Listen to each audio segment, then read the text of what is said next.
solo in casi di candidature, nomine o provvedimenti disciplinari l'Assemblea può esprimersi con voto segreto. In nessun caso, in nessun livello è ammesso il voto per delega. Sì, l'assemblea locale viene convocata dall'organizer e ogni qualvolta lo richiedono, l'assemblea locale viene convocata dall'organizer, scusate, è l'assemblea ordinaria. L'assemblea straordinaria viene convocata, qui ho messo un numero a caso perché un meetup può avere anche poca gente, ma forse da normale è meglio. L'assemblea locale viene obbligatoriamente convocata dall'organizer ogni qualvolta lo richiedono almeno 10 attivisti entro 15 giorni dalla formulazione della richiesta, perché ci vuole un certo numero per fare un'assemblea straordinaria. Il punto dopo ognuno si regolerà per conto suo. Il punto successivo è importante però, nel caso in cui l'organizer in modo ingiustificato non ottemperi a tale obbligo, l'assemblea locale può autoconvocarsi, inserendo però obbligatoriamente all'ordine del giorno la sfiducia dell'organizer che non ha convocato l'assemblea ordinaria secondo il regolamento.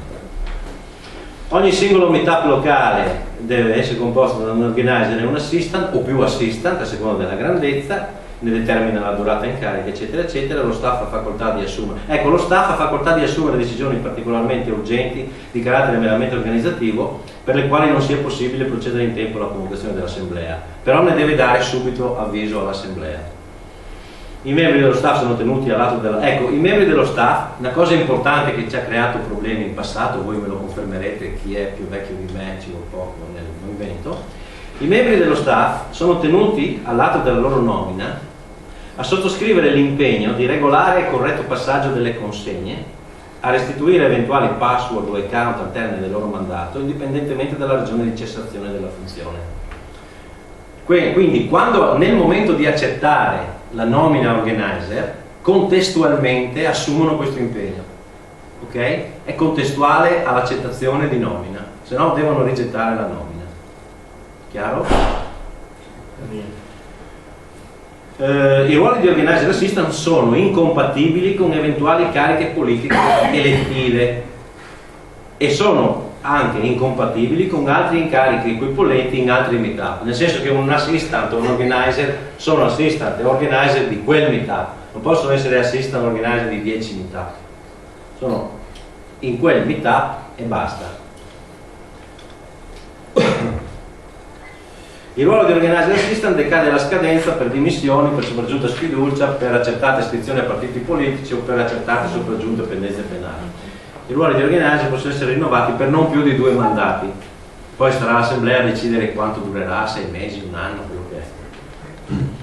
Ogni singolo meetup riferisce il proprio livello circoscrizionale, questo è importante, le questioni attinenti all'attività di interesse circoscrizionale, perché ogni singolo meetup locale quasi sempre ha questioni che esulano dalla sua giurisdizione. Un fiume, per esempio, non è solo sul suo territorio e quindi deve riferire, ha l'obbligo di riferire a livello circoscrizionale nella prima assemblea. Bon, assemblea circoscrizionale, cerco di correre, è costituita dalla somma degli attivisti e dei simpatizzanti iscritti ai meetup locali, quindi tutti possono partecipare sia all'assemblea circoscrizionale che a quella regionale, non ci sono pregiudiziali. E ogni circoscrizione prevede una sola assemblea, non come sta succedendo da qualche parte, la cui sede può essere variabile a descrizione degli attivisti e simpatizzanti che ne fanno parte, quindi non è detto che Gorizia sia Gorizia, può essere anche Bisaccaria. Le assemblee circoscrizionali sono 5 e il loro territorio di competenza coincide con le circoscrizioni elettorali. L'assemblea circoscrizionale si riunisce almeno 6 volte all'anno, abbiamo messo almeno ogni 2 mesi, almeno, ed è convocata dall'organizer che ne fissa l'ordine del giorno. Può essere convocata in via straordinaria, quindi devo soffermare su richiesta di un meetup locale per quella circoscrizione tramite verbale assembleare che rechi la motivazione della richiesta. Le funzioni dell'assemblea circoscrizionale non mi dilungo perché le potete immaginare. Una sola vale la pena di essere approfondita, che è selezionare i candidati circoscrizionali per le elezioni regionali, visto che i candidati vengono sempre nominati, sempre eletti a livello circoscrizionale. Credo che questo sia il compito più importante dell'assemblea circoscrizionale, cioè quella di cercare di raccogliere i migliori a livello circoscrizionale per fare delle liste ottimali. L'assemblea regionale è formata da tutti gli attivisti, e vabbè, l'assemblea regionale ordinaria si riunisce almeno 4 volte all'anno, abbiamo stabilito che si debba riunire almeno ogni 3 mesi, quindi, ed è convocata dall'organizer che ne fissa l'ordine del giorno. Può essere convocata anche in via straordinaria su richiesta di almeno 2 circoscrizioni su 5, con delibera recante specifica e coincidente motivazione da inserire all'ordine del giorno. È importante il termine coincidente, perché un organizer può e deve convocare un'assemblea regionale straordinaria quando 2 circoscrizioni glielo chiedono, ma devono avere la stessa motivazione. Non è che perché Gorizia chiede una roba, Pordenone chiede un'altra, no?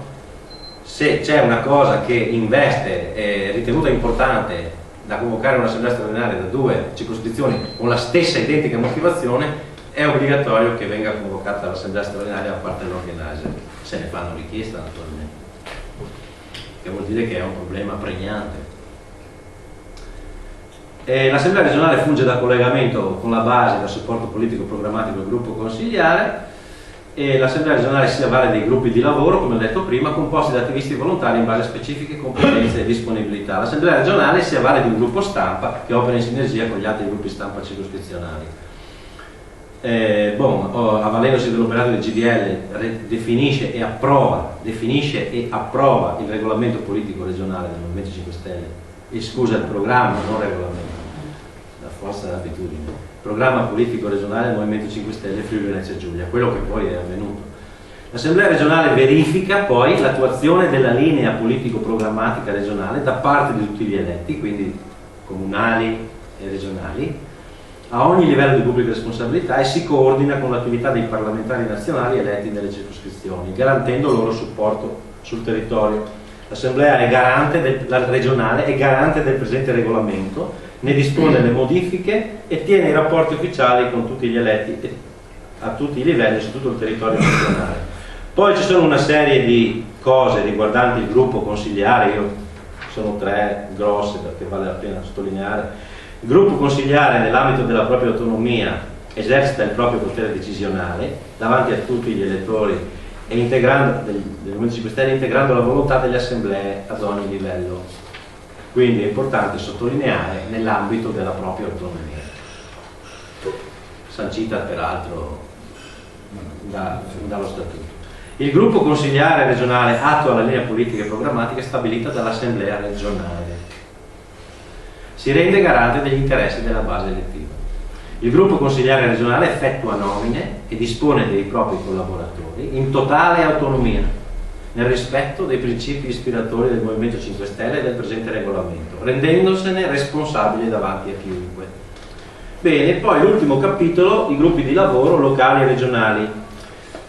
I tratti essenziali, in 5 minuti ho finito, è che ogni gruppo di lavoro, parliamo di livello locale prima, ogni gruppo di lavoro è formato da attivisti che vi possono aderire in qualsiasi momento e con ampia autonomia organizzativa. Si forma a seguito delle necessità intrinseche di ciascun attivista o dell'assemblea che ritenga di convocare quello specifico gruppo di lavoro, che può essere a tempo, non a tempo. A livello locale ognuno può gestirsi come vuole, ripeto. L'attività dei gruppi di lavoro deve essere portata a conoscenza di tutti gli attivisti, non solo di quelli che fanno parte dei gruppi di lavoro, ovviamente, mediante comunicazione ufficiale del referente al termine di ogni attività.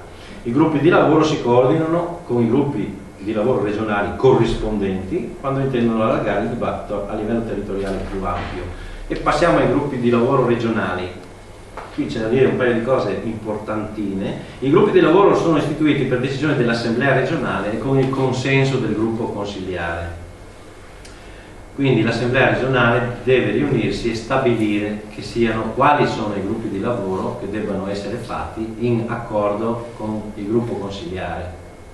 Non è che il gruppo consigliare possa porre il veto, ma deve comunque dare un assenso, perché non è possibile nominare gruppi di lavoro che non raccolgano l'approvazione del gruppo consigliare. Io lo vedo una cosa non fattibile. C'è stato un po' di maretta anche quando è stata messa questa parola con il consenso del gruppo consigliare. Io infatti avevo sognato che in accordo col gruppo consigliare. Su indirizzo? Su indirizzo, no, non su indirizzo no, anche quello avevo visto perché sembrava quasi una dipendenza. Di comune accordo sarebbe da mettere, ma comunque non è il regolamento di Dio, questo è un regolamento perfettibile. I gruppi di lavoro, comunque il senso l'abbiamo capito, no?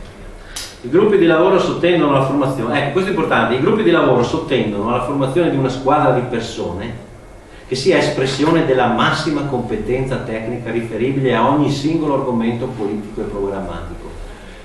I gruppi di lavoro corrispondono in linea di massima all'articolazione delle commissioni consigliari regionali, avuto riguardo anche alla struttura delle direzioni centrali e delle commissioni parlamentari permanenti. Questo vuol dire che chi decide di entrare a far parte di un gruppo di lavoro regionale, come dicevo prima quando dicevo di quello del meetup locale che va nel bar, che parla dei fiumi, che rappresenta il movimento, ecco anche qua va fatto un esame di coscienza, cioè uno deve andare in un gruppo di lavoro non perché vuole sentirsi importante, deve andare, ma deve anche cercare di sapere, di avere il tempo a disposizione per approfondire la materia. Ecco, perché il gruppo di lavoro teoricamente dovrebbe formare la base candidabile, dovrebbe essere quello che poi matura la classe dirigente, non mi piace dirlo sto termine, che è molto bolzanelliano, però nel gruppo di lavoro si forma, insomma, non fatemi dire quello un po' di professionalità. Non fatemi dire quello che non voglio dire. Non che gli altri siano ratatouille, sapete cosa vuol dire ratatouille, no?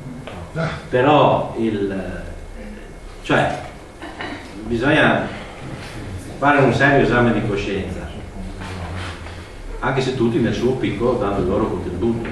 Certo.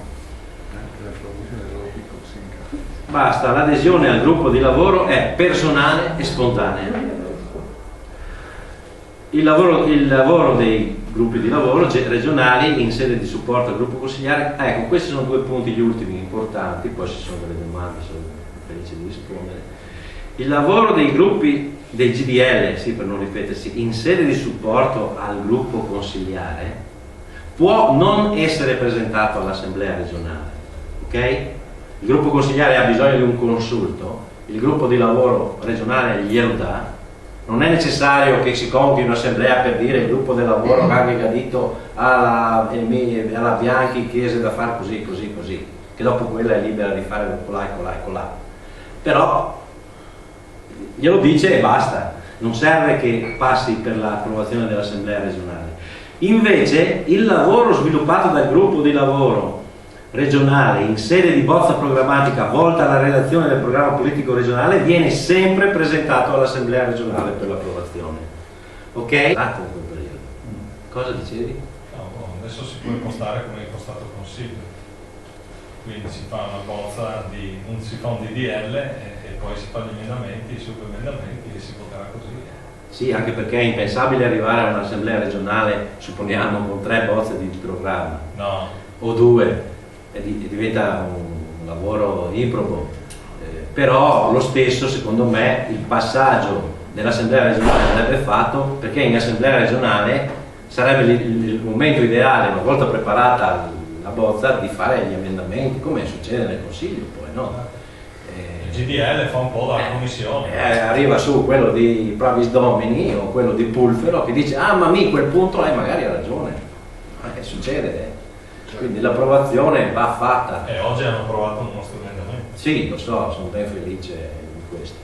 È per quello che sono arrivato in anticipo. Troppo entusiasmo.